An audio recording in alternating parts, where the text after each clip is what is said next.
everybody who has a library card. Most of the time, we're not going to try to survey our entire population. Usually it's too many people, and we may not have the resources to actually reach all of those people. So typically we're often going to take a sample of the population. And ideally what we want to do is get a random sample. A random sample is when we actually enumerate the entire population. So that means we actually have to have a full list of everybody who makes up that population.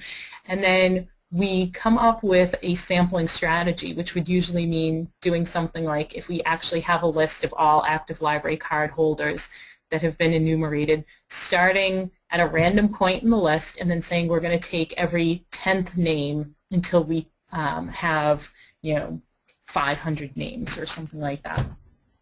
And so that would be a random sample. The reason why random samples are usually considered at the sort of ideal gold standard is because they are more statistically viable. We're more likely to get a representative sample of our community if it's a random sample, and then that means that we can be more confident that the results that we get are going to hold up for the entire population. There are other kinds of samples, including quotas, where we try to get a certain number of people from each kind of demographic category, and that also helps to get some good representation. A snowball sample is when we get a couple of people to get started and they sort of pass it along to other people. And then a convenience sample is exactly what it sounds like. We basically just take what we can get.